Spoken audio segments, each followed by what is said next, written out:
Ladies and gentlemen, for the first time ever, I am doing a podcast instead of a normal YouTube video, mainly because I don't have time to edit for a YouTube video. When should I put in the song? Should I do it right now? Let's see if I can do it right now. That's Alicia Keys right there. Anyway, welcome everybody. First ever podcast. I have joined with me. My special guest is AdamFPL, brand new content creator on YouTube. I will put the description, I will put his link in the description in both podcast formats and on YouTube. Anyway, ladies and gentlemen, AdamFPL, my first ever podcast guest. Give it up for him. Hello, everyone. It's great to be on the pod. You know, I've been following FPL Don. He's a G. I've been following for kind of a few months now. Fellow American to American, just kind of relate in that aspect, and talk some FPL with someone who shares the same interests. And I just wanted to say like a special shout out to some of the regulars in his live streams, like Moldy, Alex, Kobe, who I always interact with, and they're always there. It's great to see them. Blues FPL. It's really a pleasure to do those live streams when they're kind of some of the longest ones, and everyone's always responding and talking to each other. It's great to see. Great to have, but yeah, I'm just excited to talk some FPL on the podcast. So we're gonna follow a set structure, and we're gonna talk about some of the hot topics of the week, how our teams went on in Game Week 19, and what's shaping up for Game Week 20. So let's get into it. Yeah, let's jump into it. Got to shout out that you're from 8 Mile as well, right? You're from Michigan. Yes, sir. Michigan. Yeah, everybody from the 313. Yes, sir. All right, so that was dope. Yeah, shout out to everybody that's on the live streams too. Yeah, I don't know why I put like Lord of the Rings type hours on my live streams, but anyway, they're dope. So let's go ahead and jump right into it. See what your Game Week 19 squad looked like. I know you had a good one. All right, so for your Game Week 19 squad, actually, I don't want to ruin your effect, but I know you had a really good week. A lot of people were really looking forward to that double game week. I spent like 4 or 5 weeks planning for it myself. Of course, Leeds not getting double game week hurt me quite a lot actually, because I had Bamford and Rafinha. So Game Week 19, I managed to hit triple digits by the skin of my teeth, actually. Really, I was the last one in the club. Let's go. All over Twitter, I've been seeing, like, everyone hitting 130s, 120s, 150s in some cases. And I was just happy with no chip to kind of make it to triple digits. I think it was actually my highest ever score. So ended up in the top 1 million for the game week, as you guys can see, 928K, which is pretty good. I ended up getting into the top 500K for the first time this season. So I'm at 486 now. Hoping I can build on that in the second half of the season. I made some good moves this week that kind of paid off. So let's kind of go through the team real quick. So you hit that 100 point with that Dini, dude. Dini with that 100 point last minute buzzer beater, man. Yep. And it was I think my highest score ever in my short career. So I'm pretty happy with that. So in terms of, I played no chip, so I'm saving my bench boost. Didn't really have a bench boostable bench. I should say. I had a non-playing goalie. I had a non-playing 4th, 5th midfielder, and my other 2 had single game weeks after the Leeds Southampton game got pushed to a new game week, so they didn't end up having the double. So I didn't really see an opportunity to bench boost this week. And while it's probably best for my strategy because I played a free hit in 18. And if I'm playing the wild card around that 24-25 area for the double game week, it's going to be kind of hard to navigate game week 29 without a free hit. And so using the bench boost would then make it harder to not set up my team for 29 with the wild card. So that's the only problem. So I'm going to have to find a time to bench boost. But luckily, the bench boost is kind of a chip that you kind of have to get lucky with. And it's not something that you have kind of huge expectations with. So I'm going to look to either I love that you stayed flexible on that, and they didn't feel like you were forced to rock the bench boost. You know, the plan was great, everything was going well until that game got called off, and you didn't feel like you needed to do it, even though you're playing with it. I like that.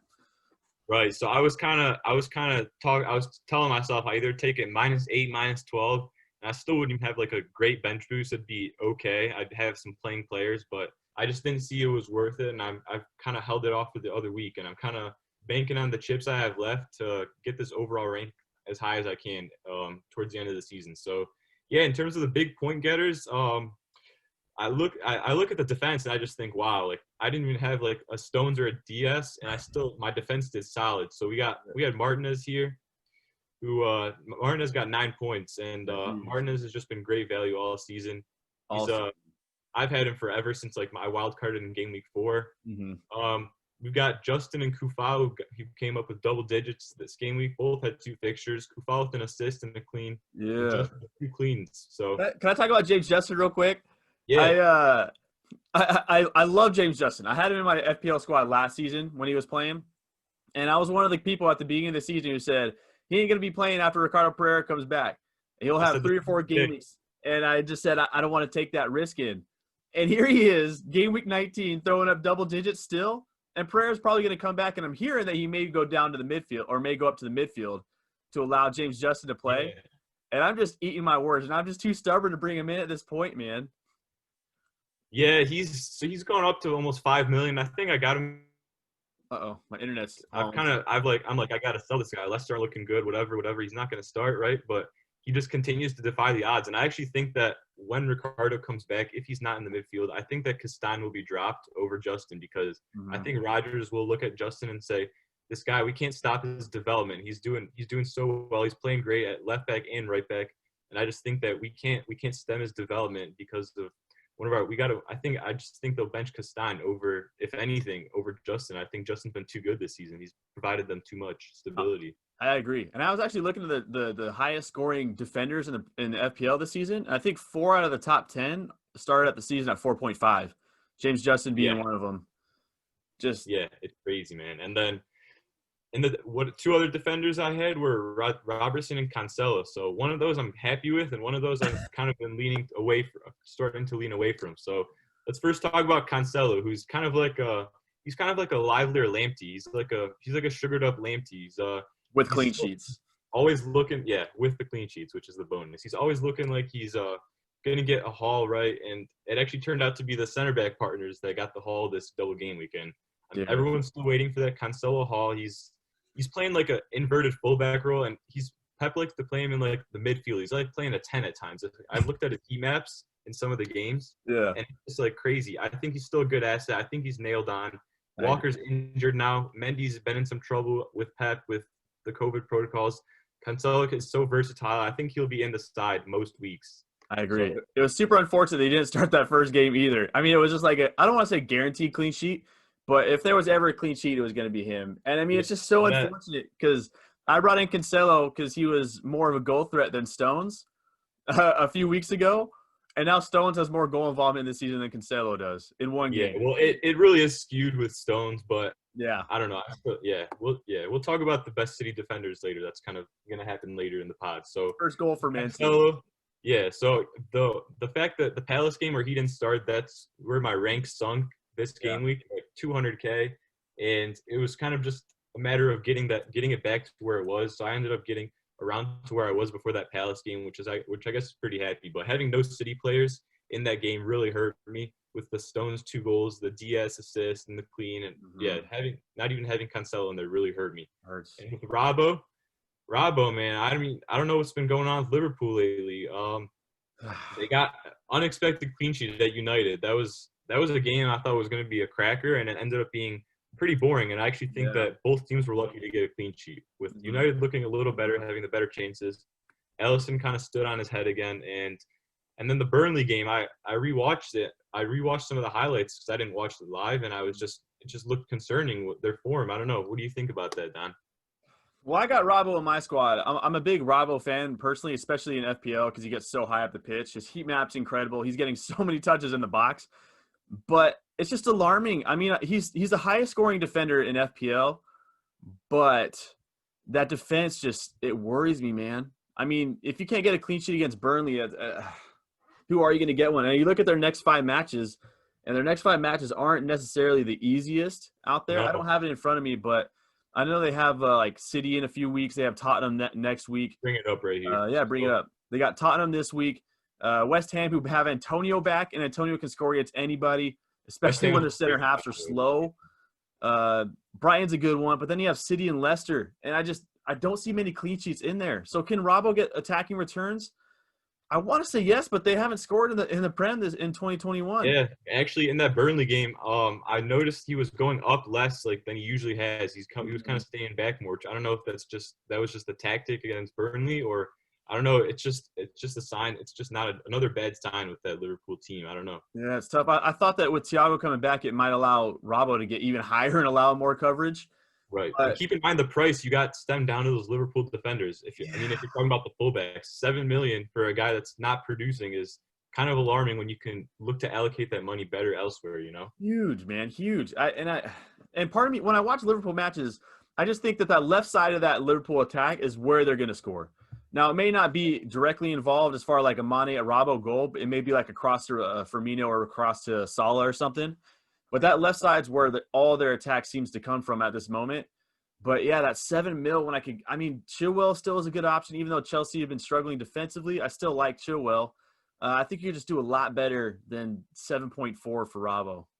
Right. Yeah. And I'll get to my what I'm thinking about on into game week 20 in a bit. And so in the midfield though for this week, the midfield didn't really do much actually. Ironically, I captained the player that scored, and I was lucky enough that I didn't play my triple captain because I really was considering it without the bench boost. I looked at everyone else on Twitter and just overall I just had a feeling that a lot of people are going to play their chips. Someone big was going to bang, and I would have fallen down the ranks. But in the end, I thought to myself, I was like, Salah's blanks for what, 4 or 5 game weeks now in a row? Yep. And I just thought, I mean, I still think he's class. Like, you know the quote, form is temporary, class is permanent. Yep. I still think he'll come good, but I just think that this wasn't the right week to triple captain, and De Bruyne didn't even do much either. He got one nice assist. And I'm just kind of glad. I think it was a logical decision to captain Salah in the end, as Bruno was on 4 yellow cards, and I wasn't really going to captain anyone else. So I really think that this was a good option in the end, but I think that I'm glad that I didn't waste a chip on it because it just didn't feel right this week to me. Yeah, you know what's funny is I'm looking at at all the premium assets that are highly owned. Not counting Sterling and not counting Aubameyang. And the one who scored the most points, as I squeaked there, the one who scored the most points was Harry Kane with a single game week. You know, right. Mo Salah dropped 4, as you see there. Kevin De Bruyne went out injured in the second match. Mane did nothing. Bruno Fernandes came away with 8 points, which was a bit disappointing considering he was playing Fulham in that second match. Yeah. Fulham have looked better, though, recently. Scott Parker's got them playing a system. They've got some good quality, by the way. Yeah, I agree. And they have a good run of fixtures here for the next 5 matches. They might be a sneaky later. Yeah, midfield is a bit your defense outscoring your midfield it's always a nice thing to have, but you're always a bit disappointed with it. You know what I mean? For sure. Yeah, and then so then we've got Son who had the single. I think he had the post against Sheffield. I think he's been looking a little tired lately. He just has that role where he just constantly just runs behind, and it just he runs basically back and forth on the field. And I just think the 90 minutes every week, he's been looking a little tired lately, but I think the rest will do him some good. And then, Grealish and Martinez, the Villa boys yesterday, kind of pulling it the clutch for me. They got me 12 points exactly, get me to 100, and kind of rose my rank into that top 500K. So Grealish, by the way, with Barkley back, he went to his natural position on the left, and he's already been looking better. I think he looks great in that position. He has more one-on-ones. He has more space to run. He has more he's more lethal on the wing, where he can kind of get into the box and kind of whip some crosses in and use that right foot. So I think that him and Ross Barkley back, I think is great for him. And given he's on 4 yellow cards, which is kind of a concern, but I feel that I've like a great enough bench that even if he does get suspended, I can put someone in. So I think that Grealish is a good option going forward. I don't know if he's a buy right now with his yellow cards, but if you have him, I definitely would not be looking to sell him. So, yeah, that's a good point with the yellow cards. I mean, James Maddison has a great run of fixtures here too, and he's safe with as far as yellow cards and suspensions go. I know they don't have Jamie Vardy for the next couple, so I mean, Madison's a good shout, but for me, I just love Grealish, dude, and I agree. When I first saw that Barkley was out and he got thrown into like a center attacking mid, I was almost a little happier because I was like, let's see what he could do here. But he's just so much better on the wing. He creates so much space for his teammates to run into when he's out that wide because he's so good at dribbling. And I just think that it's hard. And notice how much better Watkins looked when Grealish was on the wings. Watkins was getting into the box more, running in behind more. I think that Grealish playing those balls to Watkins, I think that's positive for Watkins as well. I agree. Watkins not bad, not a bad shot either. All right, then you got Antonio. My man. Yeah. So the Leeds boys didn't really do me much. They were pretty sluggish. So it was a weird game against Brighton. But Antonio was the transfer in for DCL this week, and man, did he came through. Big time. Both scored 1 goal in the first game, 1 goal in the second game, got 3 bonus in both the games. So he got 18 points. Man, he's just I love watching him. He's just every time that he runs for a through ball and he like stretches out, get worried that those hamstrings are gonna pop one of those runs, and I just am like cringing. But if he stay healthy, man, I think that if we pull up the fixtures, next few fixtures he's got Palace, which is good. He's got Liverpool, which Liverpool are kind of suspect, and like you said, you can score against any team. Then they've got Villa, Fulham, and Sheffield, and I think those are some prime fixtures. If he can last through those, I think that he's a definite buy if he can stay healthy, and I think that it's great. They even sold Haller, so he's their only up-and-out true striker. So I think that he's a great option going forward, and I think he's underpriced. So I think that big time. The only caveat is the health, man. Only thing. He stays healthy. Only thing, because West Ham create a ton of opportunities for him. He is just so strong, so fast. And you're right, man. These next 5, I think probably the Villa match is probably the toughest one that he will go against, just because I think Liverpool are a bit. Yeah. I mean, we talked about that earlier. Liverpool are they just lead goals. Like they're just shaky. I remember I was talking to Blues, and it's not they have a bad defense. They're just shaky, and every like one little mistake, and they just seem to always have that one mistake every game. Couple lapses here and there. And if Antonio scores, he's getting bonus. Same thing as Danny Ings. Oh yeah, for sure. Good week. Yeah, that's my team. The bench didn't really do much. We got 2-2 and 2-0. So good thing I didn't bench boost, and that's the team for me. So let's go to Don's team now. All right, let me throw out my squad real quick. I had a good week myself, man. I cannot complain. I ended up with 104. I was late to the 100 party as well. I had a little bit of a Derek Fisher 0.4 shot to get me over the hump. But I had a pretty good week. I'll scroll up a little bit so you can see Kane. Martinez balled out for me again. This dude's been so consistent. I've loved him. I mean, when he came on for Arsenal last season, it was just – you knew the quality this dude had. And he just goes on to Villa squad, bolsters that defense really well. He looks good. My back line with Cancelo and Diaz, I zero complaints with. Well, Cancelo didn't start the one week, so that was pretty rough. My transfer I made this week was to bring in Cresswell. I brought him in, and I spent a little bit extra cash because I thought that Cresswell might get more points than Soufal, and that bit me in the butt. But it's all right. Cancelo, my back line did really well. Robbo's probably my future move that I'm going to make, but I'm just so undecided right now. Midline, I captained KDB, and I felt really good about it. I thought he was the best captaincy pick this week. He went off early in the first match and then got hurt in the second match, so it may have been I don't want to say it might have been a lingering thing, but definitely unfortunate to only come away with 8 points, 16 with the captain, with those 2 really juicy fixtures. Midline with Grealish, Fernandez, everyone got 8 points now to Ryan's belt there. Front line, Bamford and Kane, or Bamford did it's a weird match when Mopé is scoring, Then we had, Kane's doing Kane things. This dude's on he's just on a mission, man. Look what he's done this season. He's at 12 goals and 11 assists. 12 goals, 11 assists halfway through the season. Are you kidding me? Yeah, he's disgusting. And then I had Cavani. He was my differential punt. I was probably going to bring in Antonio last minute for Cavani, but I opted not to take that -4. And it did hurt, but Cavani did return, so I'm not too upset with it. And, that was my squad. No problem here. I 104. I don't care if it's a blank game week, a double game week, a triple game week. Anytime I break into that C note fixtures, I'm pumped.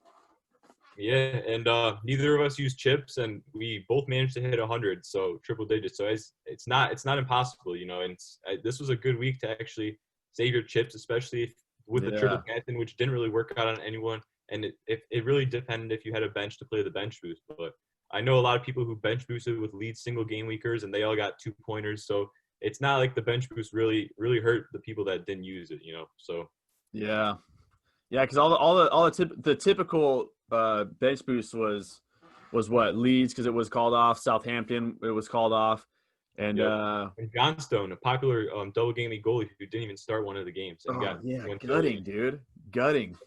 Yeah, that's my squad. I think I'll just keep it nice and short, and we'll move on to my squad. Should we move on to KDB replacements? Yeah. All right, let's do it, man. I think I'll probably should I stay on this screen? I'll stay on this screen. Yeah. Okay. Yeah. So the next segment we kind of want to talk about probably one of the hottest topics this week was the injuries of Kevin De Bruyne and Jamie Vardy, but specifically Kevin De Bruyne, who there's been some talk along the community about some of his possible replacements, and we've kind of wanted to go over some of the best options that we think could be replaced. I personally don't have him, so I don't have this problem, but many do, and I've actively been looking at who could be the best replacement, kind of just talk about it on the pod. So yeah, would you like to start? I just want to say real quick about Jamie Vardy. I feel like KDB, you're right. KDB is a better topic because Jamie Vardy, it's simple. If you don't have Harry Kane, you grab Harry Kane. If you're trying to go cheap, there's Antonio, Bamford, Watkins. Pretty simple change. But as far as De Bruyne, it's tough right now. It's tough. Right. So who you got? Who's your best KDB replacements? Top 3. So it's kind of tough. So you could go kind of one of two ways. You could go essentially you could go Son. If you go, a lot of people transferred out Son for Kevin De Bruyne before, so now many people are going back. And don't get me wrong, Son is a beautiful option. I mean, this guy he keeps defying his stats, and I just think that even without, he's kind of one of those players. I mean, he's kind of like Vardy. He never really performs due to his stats, but he's always there. His finishing has been worldly this season. He's really just been finishing. He gets one chance, like in that Liverpool game last month. He got one chance. He timed his run to perfection, and he scored. I mean, I just think that Son's a beautiful option. If you can't afford Kane, I think you should definitely have one of them. They will have double game weeks coming up, and possibly even a triple game week, which I don't even think has happened before. But I think that Son is a definite good replacement, and I think you can't go wrong, especially if you have no Spurs. The other options are essentially going to another cheaper City mid like Foden or Gundogan or Bernardo Silva, or a Leicester asset like James Maddison or Harvey Barnes. These are the main guys people are kind of looking at. And I guess I can go to you. What do you got? What do you think about those guys? All right, so as far as Son, I think Son is a beautiful option. My only worry is with Son is his fixtures are really hit and miss, right? So he has got Liverpool this week, and I know we've talked about how Liverpool can be suspect at times, but they're still Liverpool, and when Spurs play a team who possess the ball really well, they just sit so deep and just hope to counter. So that could be good for Son, but the week after that they got Brighton, then they have Chelsea, then they have West Brom, but then they have City. And so it's really hit and miss, but Son's kind of the guy that he could – you're right. It doesn't matter who he plays. It doesn't matter how many shots he gets. He can come away with a haul any given week. And so I do like this punt. I actually think that Son is more fixture-proof than Kane out of the two, because I think that Kane often struggles against the bigger teams, or just kind of like any like bigger center backs who kind of like body him. Like I know that Leicester Tottenham game, like someone like Ndidi stayed on Kane the whole game, and he basically canceled Kane out. Like, so I think that against some of the bigger teams, Kane has kind of struggled this year, and I think that Son can just run behind anyone. Like it's kind of, he's the more fixture proof, but Kane has the captaincy. I think that Kane is the more captainable out of the two. Mm-hmm. So I think that that's the one downside with Son is, like you said, he's really hit or miss, and you really got to catch him on one of his good days to get the points out of him, because I think that Kane is just, you're more comfortable throwing the captaincy on him. But yeah, and kind of my and I think with Son too. If you watch, I didn't watch the FA Cup match today, but I saw Rashford had a goal and assist as he was playing on the left wing against Liverpool. And Trent Alexander-Arnold, for as good as he's been over the past couple seasons, he's just not on his game right now, especially defensively. This season has been one of his worst. I got his jersey up there. I don't know if you can see that. Yeah, I saw that. Sick. Yeah. So I love him. He's one of my top favorite players, but this season just something's been off with him. Yeah. And first off, I hope he's all right, man. It might be a mental thing. They go through a lot through COVID right now. Yeah. But whatever it is, as far as just FPL-wise, I mean, Son could have a field day because Trent Alexander-Arnold may get caught up too high. And, again, his defensively he's been a bit suspect this season. Yeah. And then the center backs. In that Burnley game, I noticed that Liverpool are really susceptible to some of the long balls. So Burnley just play a lot of, like, long ball style, right? They don't play around in the back. Pope just bombs it up. And like Liverpool's back four were getting caught, and Burnley. That's how that was kind of their plan, and it kind of worked. Yeah, so I've noticed that Liverpool with the long balls are kind of suspect, and I think that's what Son could thrive on. And did you see the Do you see the penalty that Burnley won? I did not. I think it was Wood that scored it, right? It was Barnes, actually. Barnes surprisingly stepped up. Yeah, Barnes pretty much caught Fabinho flat-footed. I think it was Fabinho. But essentially, like the ball popped up. It was like a little bit of a freak play-ish. And Fabinho got caught flat-footed. And so Barnes just ran around him. Barnes. Yeah, Ashley Barnes. This is Ashley Barnes we're talking about. Yeah, Ashley Barnes. We're not talking about Son here. We're not talking about Jamie Vardy. And he just got caught flat-footed. Nelson came out and clipped him as Barnes was trying to chip him. But if he could do that, then I can only imagine what Son could do on that flank. So I like that. As far as the Leicester assets, I'm trying to pull up their schedule real quick. But the Leicester assets, they just look good. Period. They've looked good over the past few weeks. And James Maddison is balling out right now. Can he sustain this without Jamie Vardy is something that I would like to see. I haven't seen the stats on that personally, but I'm still trying to pull up the stuff real quick. Actually, let's do it right here. Why not? Well, I'm on it. Let's be like a little bit of a live session real quick. James Maddison, I mean, last season when he was balling out, he was highly owned by everybody. When he was balling out, he had like 100 points halfway through the season last year. This year's been struggling with injury. He scored in 3 straight games against Newcastle, Southampton, and now Chelsea. And they've all been bangers. And all been bangers, dude. Even earlier in the season, he got goal of the week over Riyad Mahrez's right foot volley, off with that beautiful curler he had. He's got Everton this week. He's got Leeds the week after, and Leeds are just shots in the box for everybody. You get a shot, you get a shot, you get a shot. Like me in college, man.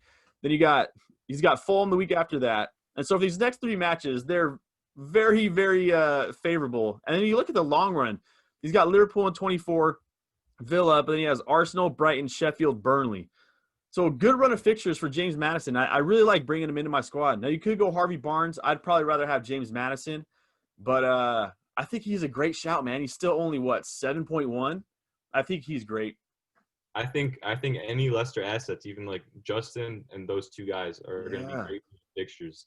And I agree. I guess both those guys are great assets. It's kind of hard to differentiate, but in terms of Maddison versus Barnes, so Maddison obviously has the set pieces. He's kind of like in the box poacher a little bit. He's kind of getting in the box more. Yeah. I don't know if you heard, but I think he said in a recent interview that he talked to one of the Leicester coaches and he was asking him, how can I score more goals? He wants to get in that England squad, right? He wants to, and so essentially, I guess they've been working on that, and I guess he's kind of been playing in a different role. He's kind of been getting in the box more. He's kind of, I don't know how to explain it, but just the passing the eye test, and he is on set pieces. I don't think he's on penalties because I think Tielemans is on him when Vardy's out. Yeah, I think he took it today. Yeah, but I think that Maddison is a great option on set pieces, and I don't know if it's sustainable, but I think that he's looking more threatening than he ever has, and I think that he can shake off the injury, shake off the rust. I think this is a good time to jump on him, given his form. And the one caveat with both of these guys is that I still don't know how they're going to play without Vardy, who is their best player by far. And that is the one worry that I have. I think that it'd be valuable, especially since they play Everton this week. I don't think many people will be getting them in. But I think before that Leeds game, it's going to be interesting to see how they play without Vardy, because that Leeds game is the one that people are going to be targeting for Leicester assets, specifically the offensive ones. So I think that this Everton-Leicester game is going to be really important to see how they kind of play. Yeah, I'm keeping a close eye on it, because normally in the past, when Maddison was out earlier in the season and Jamie Vardy was looking a bit hurt, they just didn't look very good to me. Jamie Vardy was our whole offense. They kind of rely on him to counter, and without him, Iheanacho's levels below. You just kind of, it's just so noticeable. You take Vardy for granted in that team when he's out. Iheanacho just doesn't provide nearly the same. Yeah, and I like Iheanacho as a player, but he ain't no Vardy, no party, man. But I like Maddison. Who was the third one you said? Barnes. So with Barnes, my thing on Barnes, so he actually, I read I don't know if you know who Big Man Bakar is on Twitter. Yeah, big fan. But yeah, he's a great guy. Shout out to him, by the way, in his account. He writes the weekly reviews, and I actually was looking at some of the stats because I think he did go over some Leicester assets, and I think that Barnes was looking to have the better stats, and I don't know. So I kind of have beef with Barnes because I've had him every season I've had him. He's been absolutely doing nothing for me. So I think he is a good option possibly to hop on. But yeah, he does have, yeah, as you guys can see, Don's pulled up the stats here. So Harvey Barnes does top the Leicester team in expected goals, shots on target, and he's tied with goals with James Maddison. So Harvey Barnes is putting up the good stats, and I feel like he always is. And this is kind of the thing that I have with him. He's always putting up the stats, but he, for some reason, always seems to underperform them. And this is kind of the one worry I have. He still might play striker when Vardy's out. We don't know how Rodgers is going to set up. He could still be on the wing, but he is looking good. I do definitely agree with that, and I think the stats back it up. But just there's something about him, man. I don't know. I agree, and I think for those listening on Spotify, for a million listeners on Spotify, why isn't my iPad working right now? He's at 1.6 expected goals over the last 5. Harvey Barnes, which is even better than Jamie Vardy. 6 shots on target to James Madison's 3. As far as attempted assists go, James Madison does best him with 9 to Harvey Barnes' 4. So, in my opinion, they both look good. But you're right, dude. I've been stung by Harvey Barnes this season myself. I brought him in after game week 2. He had 5 shots he was averaging 5 shots on target from inside the box per match. I hopped on him too. And then he just did nada for me, man. And I think I only got probably 2 returns from him. I think I had him for like maybe 8 to 10 weeks. I think from my wild card in like game week 4 to about game week 10, 11. And all he got me was an assist against Burnley, and he got the goal against Leeds. Other than that, it was 2-pointers every week, and I was just getting sick of him. And he had the stats even then. He has the stats now. He's looking good, but I think that Vardy will have an impact on him. I don't know. I just think that Vardy is such a big loss to them. Yeah, I'm actually reading right now. FPL Foxy on Twitter, he wrote an article because he's a huge Leicester supporter, and everyone always asks him for advice on Leicester assets. I'm reading his right now he's got James Maddison in here. And it's kind of going off of what you said, how he's just really hungry to make that England squad and really hungry to take his game to the next level. And he's going to be taking majority of corners, free kicks, quote unquote. And Leicester City, quote, should see him continue to be involved in both scoring and creating goals for his side. So I mean, they both look good. I want to read the article more right now, but he even has Harvey Barnes on better form. Harvey Barnes, they're about the same on value form. Anyway, they're both good options. If you want to look up FPL Foxy on Twitter and look up what he tweeted the other day. Really good article. But that's really good. I like all those players. For me personally, my KDB, I still want Salah. I still want Salah for I guess that's a good segue for our next topic. Yeah. Salah concerns. Because my KDB replacement, I really want to bring in Mo Salah.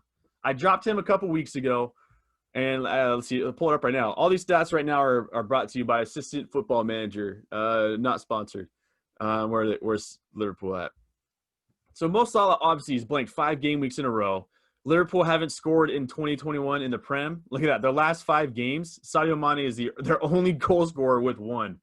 Right. Sergio Aguero has scored the same amount of goals. Alderweireld scored the same amount of goals. And Dombele scored more than the whole all of Liverpool over the last 5. So looking at that, it scares me. And then I look at their schedule as we saw before. They have Tottenham this week. Then they had, Brighton. I can't remember off the top of my head. Let me go to it real quick. Might as well. So look at their next 5. And they have Tottenham this week. But the week after, they have West Ham, who's all right. Brighton, who's all right. But Brighton are a bit better defensively than we expect. But then they have City and Leicester. And so I look at those, and that scares me a little bit. But Mo Salah's Mo Salah, man. Every great player goes through times where they don't score. They go through funks, and they just like Fergie, they come back, man. And I look at their stats. Mo Salah only has 2 shots on target over his last 5 matches, which is terrible. His expected goals are all right at 1.4 over the last 5. He's nowhere in their top 5 in attempted assists. Hasn't scored in 5 game weeks. So looking at this, it really scares me about Mo Salah. What do you think? Yeah, so I actually think that their next 5, that none of those fixtures are good fixtures. Even the West Ham Brighton game, West Ham have looked great this season with Antonio back, and Brighton's kind of a team that they don't really get battered. They play good football. They make it difficult for you to earn the win. I think that if you notice they lose a lot of games 1 or 2-0, or they lose a lot of close games, and I don't think that's an easy fixture. I think that when Liverpool played Brighton earlier in the season, Liverpool had to win off of a penalty, and I think it was like a tie, actually. Brighton tied them, I think. So I think that Brighton are a team that I don't really count that as an easy fixture. It shows up green in the FDR, but I think that Brighton is actually still a pretty tough fixture, and I think that they don't get battered around. So I think that these next 5 do not really look good in terms of the defense. And in terms of Salah, I think that he's been blanking the past 5 game weeks, and the stats just reflect that he hasn't looked good. And I think that he will come good eventually, but I just think that if you don't have him, I don't think he's necessarily essential unless you really think that he's the best replacement. But there's just been something about Liverpool lately. They just got to get out of the funk. But yeah, you know what, going off of Brighton, I mean, this is a bit skewed because some teams have played more games than others, but Brighton had the 4th best expected goal against them in the Prem, only behind City, Tottenham, and Chelsea all season. Their only problem to me was Margot Robbie's counterpart and Matty Ryan. The yin to her yang is that his save percentage was by far the worst in the Prem. He was letting in every shot that he saw, essentially. That's why he ended up being their 3rd keeper right now, and then he got transferred out because he went to Arsenal. I think that's where he went to. On a loan. I was laughing at that. I don't know why they bought him, but yeah, same. That's a topic for another day. But yeah, I think if you have Salah right now, I don't think you sell him. I think that he did score 2 goals in the FA Cup today, and given it is the FA Cup, but it was against United, and I think they played a pretty good team. So I think that he still has it in him. I think he will come good. I don't think you will want to captain him like for this week for sure. And I think there's some better options. I think that the Spurs boys will come up in the captaincy. I just think that if you have him, you keep him. But if you don't have him, it's a little bit of a tougher thing. And I think you just kind of got to gamble on the fact that it's Mo Salah. And even though his stats are down and he's in a rough patch, I think that he will come good eventually. And everyone will be talking about it again when he scores that brace or when he scores that heady. Everyone will kind of be talking about him like, oh, it's Mo Salah. We got to get him back, so. Yeah, and it's so hard because that ownership rate is so high that it scares me if he scores because it's going to take a huge rank drop for me. But I also see it as a chance to really get a huge rank rise. Like me not owning Salah for the past few weeks has really helped my squad as far as overall ranking because he's been blanking. And you're right, man. It's only a matter of time before Mo Salah scores. But until I see something different, I'm probably going to stay away from it just because these fixtures. And you're right. Look at – like next week, he plays West Ham. And you think maybe that's a good captaincy shout, but you have you have Tottenham play Brighton, and we just said Brighton's a tough squad itself, but Harry Kane might be a good one in that one. You got Man City going up against Sheffield. You got Leicester going up against Leeds. So there's still other good captaincy options. United have they have Arsenal. You can say what you want there, but. I want him back, but I don't think I'll be rushing to get him back into my squad. You know what I mean? I think that's a smart thing to do. And, yeah, we'll go over captaincy later in the show, but I think that in terms of Salah, I think that that's the smart thing to do. I think that the fact that it's just I think he will come good, but for these next fixtures, he's not essential, and he actually is a lot less owned than Fernandes. I think Salah's like about around 38% right now. So I think that the fact that he's been blanking lately, and if you don't have him, I think that you kind of just got to bank that Liverpool have been off lately, and you just kind of got to ride that wave until they kind of show you that they're kind of back to where they were. Because I just don't think that if you don't have him right now, I think that there could be some better options out there, especially since he's not really captainable in the next few. So yeah. So I think we're both in agreement there that if you have Salah, I would hold him. If you don't have him, just stay patient with it and see what you can get. Because there's no other options at that price. I mean, I don't want a Bumying. I don't want well, I guess let's jump into it now. City players. KDB is out. And everyone's jumping on the City train right now because they got West Brom this week. They got Sheffield the week after, and then Burnley for the third week. That is – if Money Trees wasn't written about Man City's next 3 fixtures, I don't know what it was written about. Shout out to Kendrick. What's that? Shout out to Kendrick. Yeah, shout out to K-Dot, man. But yeah, what 3 City assets do you think are best to have in your squad? Obviously, you want to get defensively. So let's just start. I would definitely follow the format of I think I would go 2 defenders and 1 attacker. And I think that most people know the defenders are between Diaz, Cancelo, and Stones. Yep. And I think that I think a lot of people I think Diaz is the best option, I think. Period. I think he's nailed on every week. He does pose decent goal threat. If you notice, he gets in on some of the corners. So I think that Pep's been raving about him. I think that he's looked like the best defender in the Prem this season. I think that Diaz has nailed every game, even when Laporte comes back. I think that Diaz will just shift over to the right and Laporte will play the left center back. I think that Stones will be the one rotated, even though Stones has looked great this season.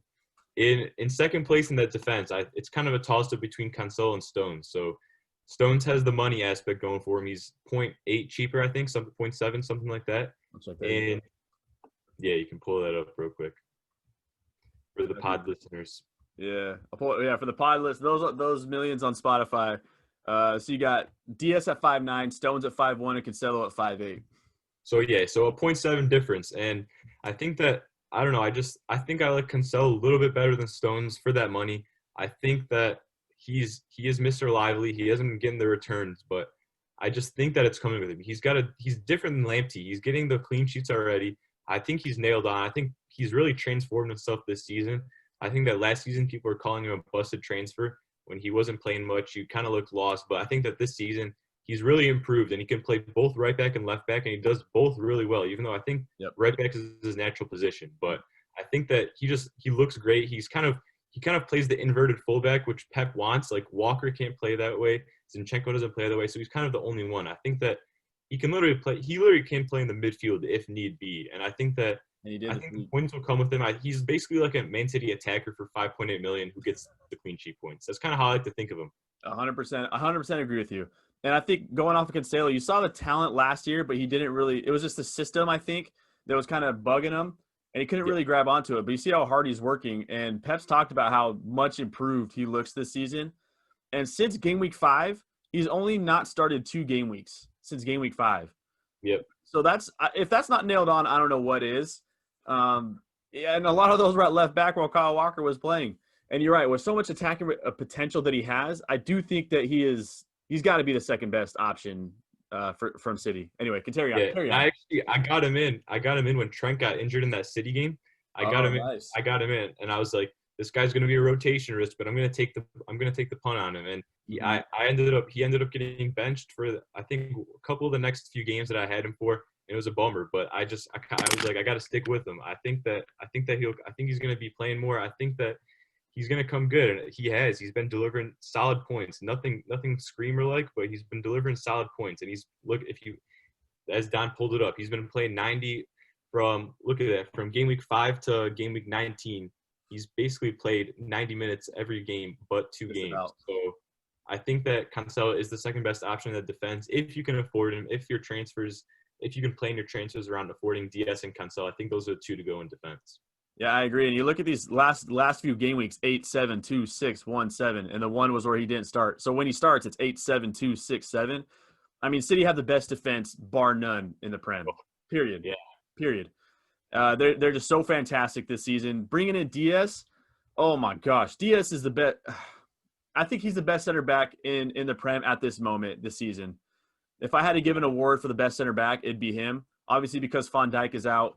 Hopefully he's better soon, but Diaz gets that role for me. Zuma's been great, but for me, it's Diaz. It's amazing to see how Diaz has blossomed into such a great leader already. If you see some of the quotes and some of the just how he directs everyone on the field, that's something non-FPL. But I just think that Diaz has looked like probably the best center back this season. Yeah, and I think this season, on a side note, you want some Buccaneers Packers update?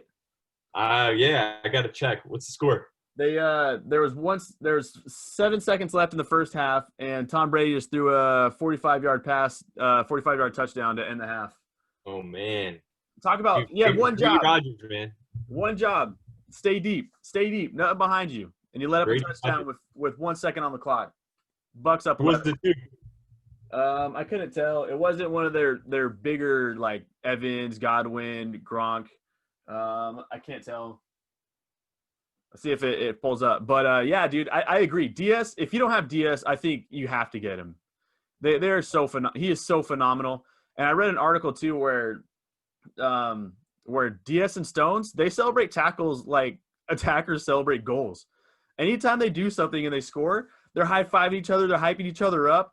They are pumped to make these challenges. And even I heard an announcer too. He made one play where City like to pass the ball. We all know that. They've been trying to do it. That's Pep's game. But there was one play where Diaz had nobody open, and he just kicked the ball out of bounds. And the announcer was just talking about how mature that was for him to do that, because a lot of other center backs would be like, okay, I need to pass the ball. I need to pass the ball out. And Diaz just says, we got nothing. I'm going to clear it out and get and reset the defense, and we'll go from there. I know that sounds kind of weird coming from me, but you look at some mistakes that like Liverpool have made. You look at some mistakes that Tottenham played by Barcelona. And it's because they like to – sometimes they get caught playing the ball out of the back, and they just turn it over, and there goes a counterattack. And so Diaz, I think, is just – dude, he is so good. All right, so you got Diaz and Cancelo. Who's your third City asset? So, well, given when De Bruyne is healthy, it'd definitely be KDB. But I think that with the KDB injury, it kind of throws a lot of things off. And I think that I like Gundogan the best, honestly, out of them all. Not bad shout. I saw some stats that he was posting just about the same numbers as Sterling this season, and he's only Sterling is not worth the money. I think that this next West Brom game could probably suit Sterling more, but for the longer term, I definitely think that Gundogan over Sterling for half the price, who's probably on penalties, is definitely a better option. Gundogan's on penalties most likely. I think it's been confirmed, but you never know. Sterling could step up and take it, right? Never know with Pep, right? Gundogan has the highest expected goals outside of Kevin De Bruyne. He has 3 goals, which is the most over the last 5. He's got the 5 shots on target per game, or 5 shots on target, which is the most for City. He has the 3rd most attempted assists for City over the past 5. So I'm with you, man. Gundogan looks like a good shout. He's only like 5.4. There's a lot of good 5.4, 5.5 middies running around right now between Saka, Gundogan, Rafinha. So I think he is a good shout, man. I like it. And he's on penalties. Yeah, I think he should be. I think he's the most nailed on out of Foden and Bernardo Silva as well. So with Foden, he looks great. But for some reason Pep just seems to play him some games, and I just think that the rotation is kind of a worry for me. And I think that Bernardo Silva, he's kind of an interesting player. He's kind of looked better recently, but with this, he's kind of in a weird, awkward price range at like that $8 million. So you can't really do much when you want to sell him. It's kind of an awkward price. So I think that I definitely like Gundogan. I'm curious to see how they will look without KDB, because people are speculating how Gundogan will play. If he'll play a deeper center mid role, if he'll still play that kind of – yeah, go ahead. No, that was my next question. Is Gundogan going to be sitting deeper now that De Bruyne is out? And, I think none of us will know until the game, which is why he's a potential transfer in for me, but I'm tempted to kind of wait 1 week to see how they kind of line up. Similar with Leicester assets is kind of how we talked about earlier. My only thinking is if they bring in Rodrigo and Rodri plays, I don't know what his health is right now. I might as well check. I don't want to be caught. I've been school got me bugging. I don't know what's happening with injuries and whatnot. See if I can go and check it out. But if Rodri's playing, I think Rodri would be the one that sits back. I mean, Rodrigo has the most completed passes in the Prem this season. And I think he'll be the one that sits in that pivot role and allows Gundogan some more freedom. I don't know why at the form that Gundogan's having, I don't know why you wouldn't have him rolling high. Yeah, I definitely think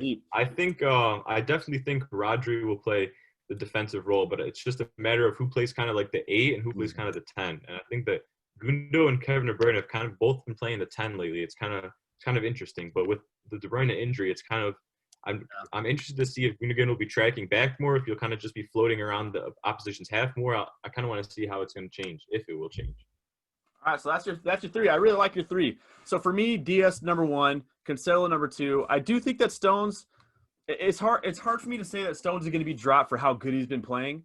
Yeah, you could put up a fight for him for sure. Yeah, even with Laporte coming back, because Ake's still a while out from what I'm hearing. I think Laporte played this week in like a cup game or something. Yep. But it's hard for me to say Stone's going to leave. But at the same time, Laporte has been so good. He's I don't want to say deserved, but he deserves a chance to win his spot back. And so I think that Stones would be the one that clears route for Laporte to potentially see if he can earn his spot back. So I just think Diaz is just way safer. I think Cancelo is more nailed on than Stones in the long term. But Stones is still a great option. I think for me, the only other City asset that I would want, I think that's it. I would only want defense. Gundogan I like a lot, but I think I'd rather. I'll agree with you. I'll agree with you. I don't think triple defense. I think that's going a little bit overboard. I think that you'd have to be you would either have to be playing like a 4-back every week or you'd be benching one of your city defenders. I just think that it'd be too much. But the points could come. I mean, it is a good shout, but I just think for me it's a little bit too risky. Yeah, I don't know if I want that third attacker to be. I don't know if I want a third attacker for City. I think there are better options out there. But I mean, I'm not against anyone bringing in Gundogan. I think he's a good shout. I think he's a really good shout. Yeah. All right. So let's move on to our game week 20 teams, how they're shaping up, and kind of our transfer thoughts and kind of what we're going to think about doing. I guess I'll go first because I'm already sharing screen. Yeah. Be lame. All right. So I'm going to be lame this week, and I don't think I'm going to use a transfer at this moment. So I have Kevin De Bruyne. Obviously, that's 12 million sitting on my bench. 12 mil sitting on my bench. And but I look at my squad and I kind of like it, man. Outside of Rob, who's going up against Tottenham, that one worries me. Outside of that, I think everything looks good. Cancelo and Diaz playing against West Brom is fine. Cresswell against Crystal Palace looks fine. Rafinha and Bamford against Newcastle. Newcastle are struggling. And so I think Rafinha and Bamford, I think they look solid in this game week. Grealish, Bruno, obviously they're dope. I'm captaining Bruno at this moment. Kane. So my only concerns with my squad is going to be, do I keep Cavani, and what do I do with De Bruyne?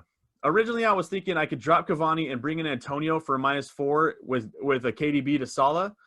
But if Rashford really is hurt, how am I going to take Cavani out before he plays Sheffield?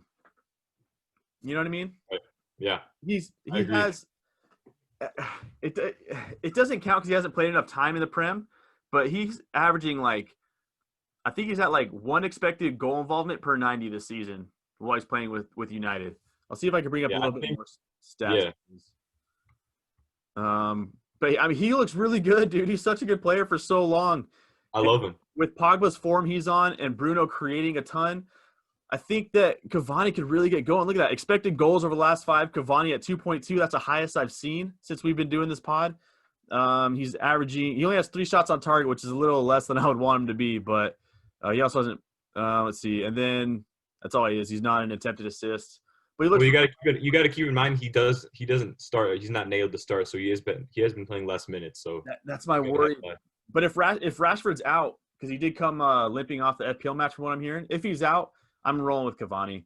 Go back to my squad. I agree. I think if Rashford was not injured, I think a Cavani to Antonio move would be a thought I would have for your team. But I think that with Rashford's injury, and I think he's been looking better than Martial, so I think he's been starting more recently. You mind pulling up his information or? Yeah, no problem.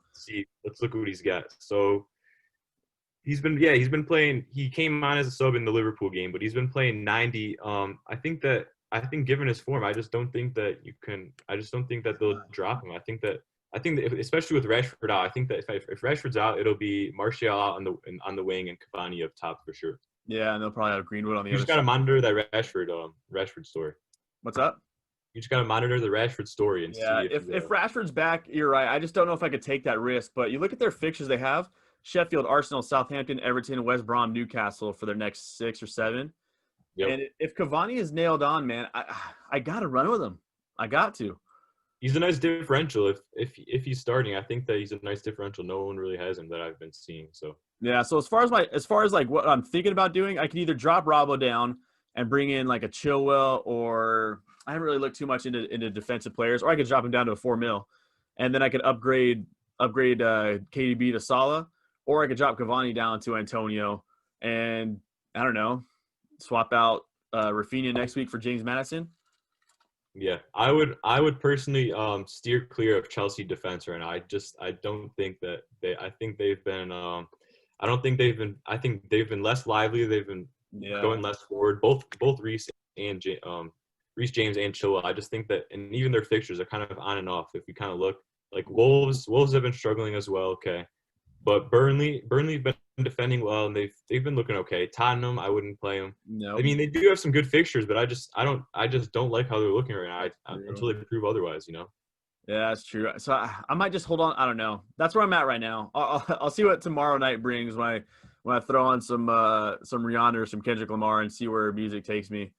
Yeah, I think perhaps you could look at a United defender. You could look at Good, yeah. Justin, for example. There's some good options out there in that cheaper range for Robbo. That's what I'm thinking. In order to facilitate bringing Salah back. All right, what's your squad look like? You want to share your screen and bring up your squad? Yeah. Let's see if we could wrap this up a little bit and Yep. speed through this last little section. Yeah, so my squad for game week 20 is looking like this. So no transfers so far. I'm kind of waiting till the last minute. Nice. I've got Smart. Martinez in goal. I've got Dallas, Cancelo, Robertson, and Kufal in defense currently. And then I've got Salah, Grealish, Fernandez, and Son in the mid. And I've got Bamford and Antonio up front. So Love it. I got a good bench too. I've got Adams and Justin on the bench, and it's kind of going to be tough to play them given this lineup, I think. But Yep. we'll talk about that in a bit. So in terms of captaincy, I'm also on Bruno right now. I think the Sheffield game is good. Mhm. Although the one thing that concerns me is that he did struggle against a low block last time, and I think that when Pogba's in the lineup, I think that his numbers significantly go down, Absolutely. which is one worry that I have with him. But I think that there are some outside shouts that you could go a variety of different directions this week, given that De Bruyne is out. You could go like for a Bamford against Newcastle. I think that Leeds will probably do well against Newcastle. You could go for Son, who could run behind in Liverpool. That's kind of like we talked about, hit or miss pick. But you could go Son. You could even go Cancelo or Diaz. So I think that these are good captaincy picks too, barring that they start. So I think that captaincy is kind of an interesting thing this week. But in terms of my transfers, yeah, I've got a few options. So I'm looking at number one. I'm looking at Robbo to Diaz. That's like my number one option right now. I think that Diaz could be a long-term pick in my team, kind of like the foundational piece. And I think that with the given fixtures, and I think that it's a good time to double up on City defense, given I only have one City player right now in Cancelo. So that's my one option. Another option is to do Robbo to Diaz, and then my Mendy 4.5 million midfielder to Gundogan, which then I would switch to a 3-5-2 and likely bench Dallas. Yeah. So, like I talked about this before, that I'm tempted to see. I'm kind of hesitant to bring Gundogan in this week, as I want to see how they're going to look without De Bruyne. So, and that's for a -4. So I don't know if that's necessarily worth it this week, but I think that those are my probably top two options, and I'm probably looking to do Robbo to Diaz right now just for the free transfer this week as my most likely option. I love it. Keep it simple, kind of. I think Dallas. This is like the week to play him. I guess Newcastle looked so open in that Villa game yesterday, and I think that he could. I haven't played him, I don't think, once since I've got him. So I think that this is like the one fixture I probably feel like I have to play him. He's got Leicester, Everton, Palace. Like these aren't very good fixtures next. So I think that if anything, I got to play him in this Newcastle game, hedge my bets, and not spend the 4 points on Gundogan and kind of see how they play. Yeah, Dallas, we've seen him all season, how high he gets up the pitch. He's getting a ton of opportunities in the box himself. And Leeds have been better defensively, but I still don't trust them personally. Yeah. As far as clean sheet wise. So outside of Dallas, I don't know if I would like any Leeds defenders, but Dallas himself. Yeah, he's probably going to be a transfer out within the next few. As I pulled up his fixtures, he doesn't really have good fixtures. No. And I don't trust their defense either, but Newcastle have just looked very bad. And I think that they were open yesterday, like I said, and I think that Leeds with some rest on an actual pitch that's not all messed up. If you saw that, I think that they could do well in this game. And I think that this is like the one game where I probably feel like I should play him and not take the -4, and then probably look to get in maybe Gundogan next week or something like that. And in terms of the bench, what do you think about my bench? Would you play Adams or Justin over any of these guys? I don't know if I would play Adams. I just think Arsenal have been pretty good defensively over the past 5 or 6. I'd have to fact check that myself, but they've looked better defensively. As far as James Justin, It's tough to bench him, man.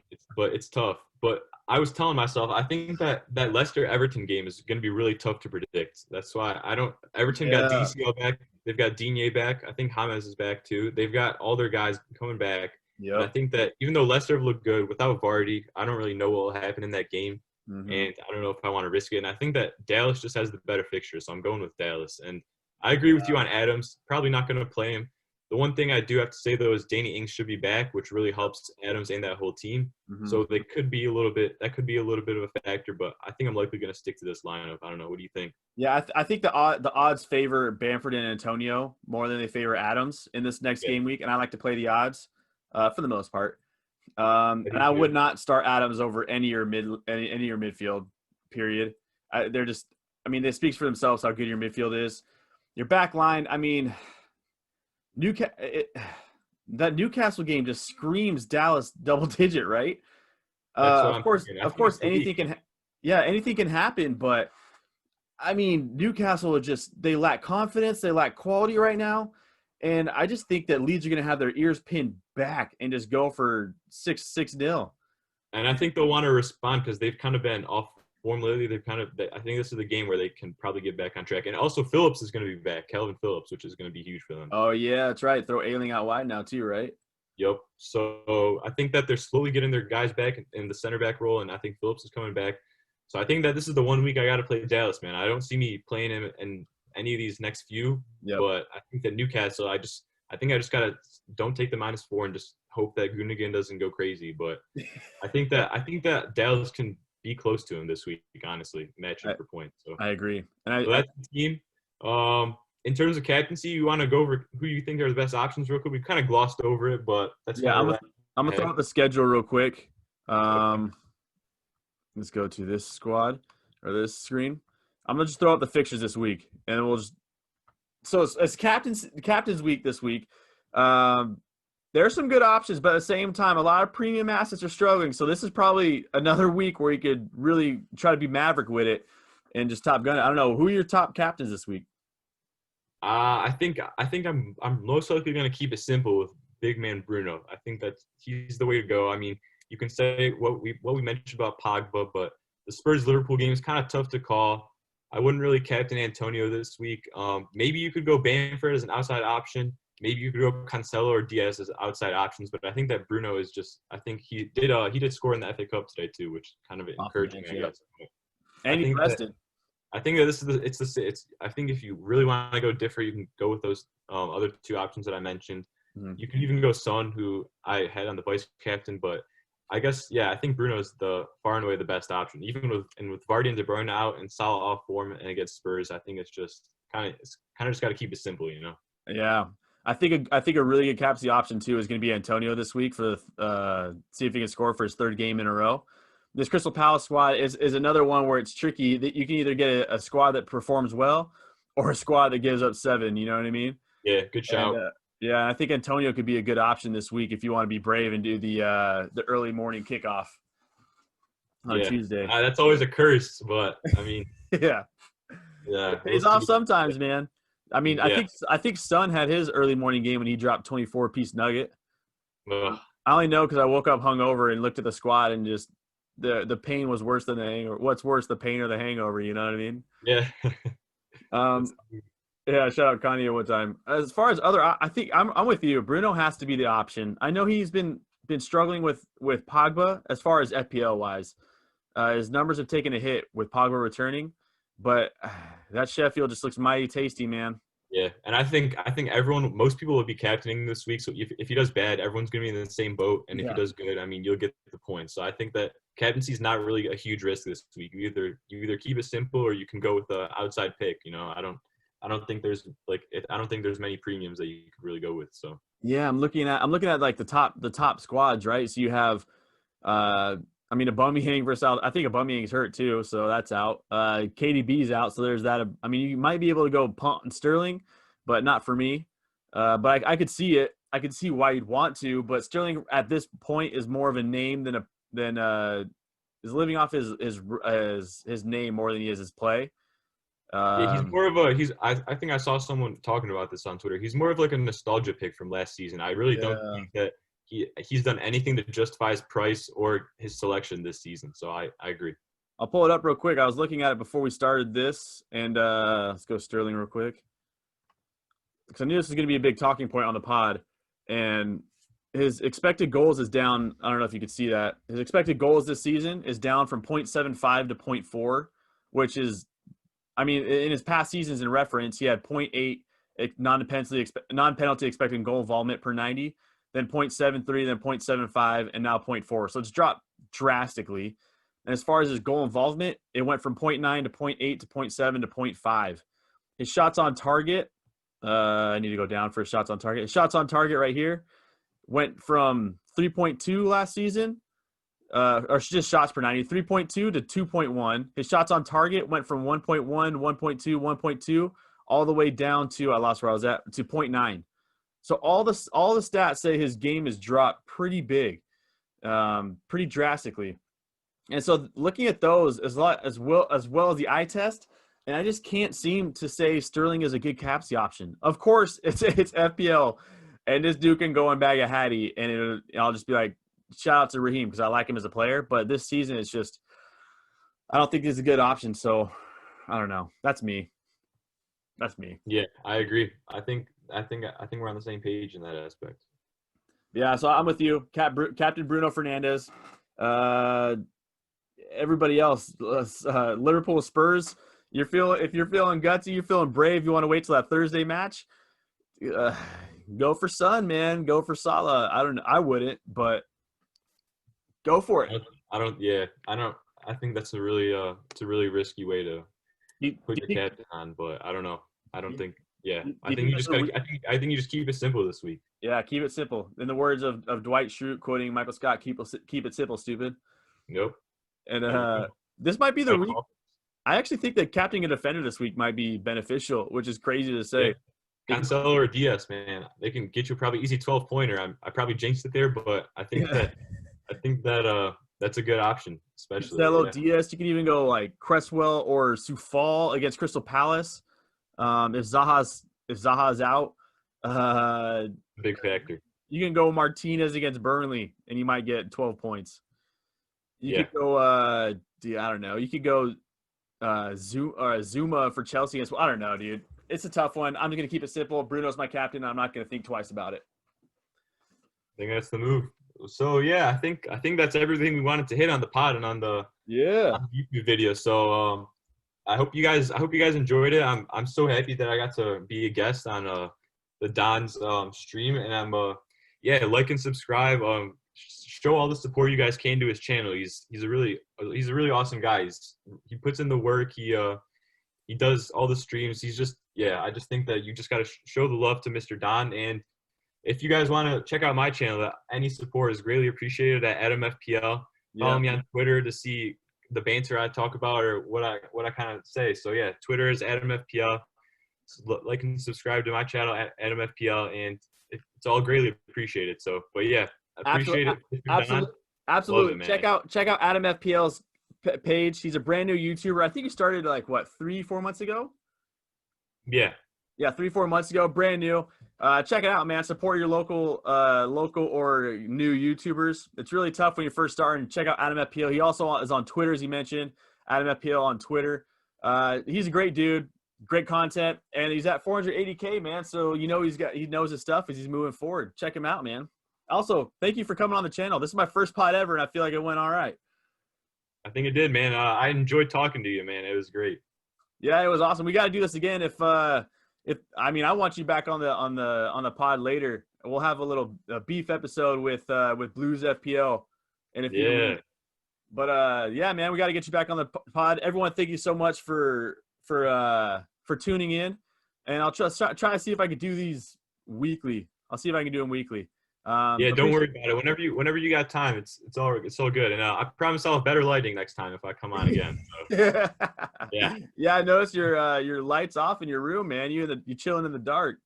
Yeah, I'm going off the natural lighting because I've got a desk light, but it kind of have the glare. So when it's snowing, I'll have better lighting next time though, for sure. Yeah. Anyway, appreciate you, man. Everyone, take care. Take some time out of your day to make someone smile, of course, and have a good week, man. Go dominate game week 20. Peace. All right, man. Hey, appreciate you, dude.